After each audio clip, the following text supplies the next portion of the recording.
Hello friends, welcome to my YouTube channel. Friends, we are solving the topic related to people and environment and ecology.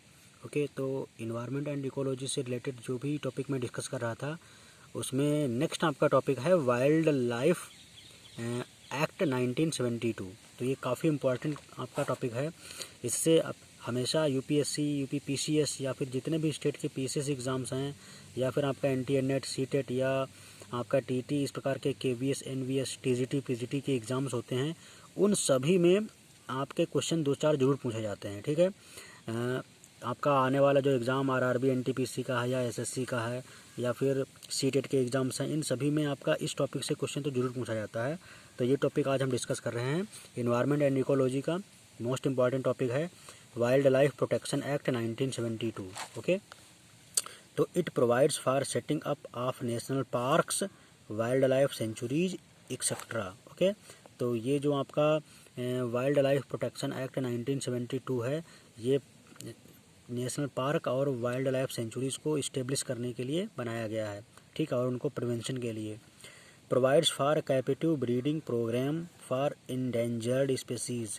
तो जो endangered species हैं उनके लिए protection और उनके लिए रिगार्डिंग जो प्रोग्राम्स है उनके देख रेख के लिए बनाया गया है। Okay, it has 6 schedules which give varying degrees of protection. तो इसमें 6 शेड्यूल हैं जो कि बहुत डिफरेंट प्रकार की सिक्योरिटी प्रोवाइड कराते हैं। ठीक है, इसके बाद है provides for constitution of central zoo authority chaired by environmental minister. ठीक है, तो ये सेंट्रल जू अथॉरिटी को प्रोवाइड कराता है, जो कि इसका चेयरपर्सन होता है इन्वायरमेंट मिनिस्टर। ओके, इसके बाद schedule 1 and part 2 of schedule 2 provide absolute protection of offences under these are prescribed the highest penalties. Okay, तो इसके बाद है national board for wild life is the apex body under the act of review all wild life related matters and approve projects in and around national parks and sanctuaries. ठीक है, तो इसके regarding ये आपका एक्ट पार हुआ है। तो ये आप सभी स्टेटमेंट याद रखना अच्छे से। अगला है it is chaired by PM.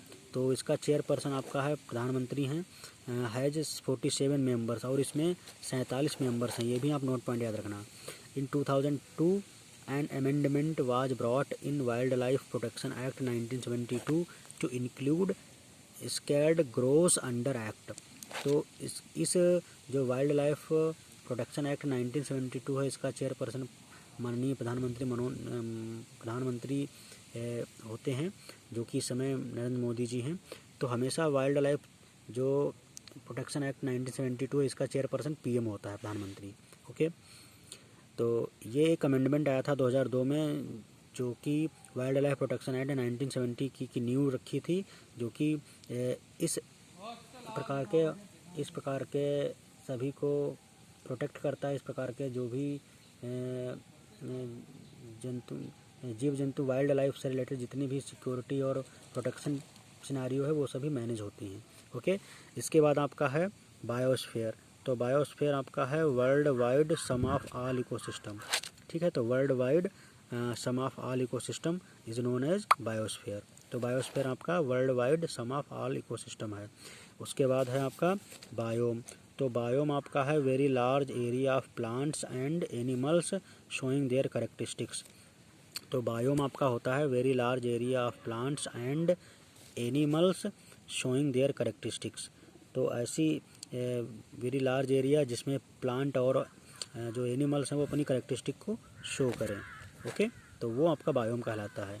Clear. Example आपका फॉरेस्ट है, तो इसका आपका देखिए एग्जाम्पल फॉरेस्ट है, बहुत ही इंपॉर्टेंट है। अगला है बायोटा।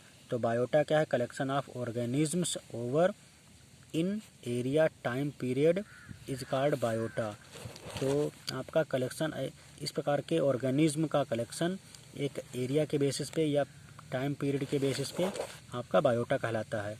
उसके बाद है टुंड्रा। तो टुंड्रा आपका क्या है? Northern region completely ice bound. ठीक है, तो नॉर्थर्न रीजन में होता है ये टुंड्रा प्रदेश। ठीक है, कम्प्लीटली हमेशा बर्फ़ से ढके रहते हैं। ओके, अगला है आपका devoid of trees except standard, okay, reindeer, तो इसमें आपके जो टुंड्रा प्रदेशों में रेन डियर पाए जाते हैं। आर्कटिक फॉक्स, ये कई बार आपके यूपीएससी या पीसीएस के एग्ज़ाम में पूछा जाता है कि आर्कटिक जो फॉक्स है वो किस प्रकार के रीजन से रिलेटेड करती है। आपको ऑप्शन दे दिया होगा टुंड्रा, टैगा, ठीक है, इस प्रकार के, या सुंदरवन। तो आपको बताना है कि आर्कटिक फॉक्स किस फील्ड से रिलेटेड है, किस प्रकार, किस टर्म से रिलेटेड है, मैचिंग वर्ड में पूछ लेगा। उसके बाद है पोलर बियर, तो पोलर बियर आप काफ़ी इंपॉर्टेंट है। स्नोवी ओवल, लेमिंग आर्कटिक हियर, तो ये सभी टर्म आप याद रखना, ये सभी आपके टुंड्रा प्रदेश से रिलेटेड हैं। उसके बाद है पटर्मिगम आर कॉमन एनिमल्स, तो पटर्मिगम आपके कॉमन एनिमल्स होते हैं।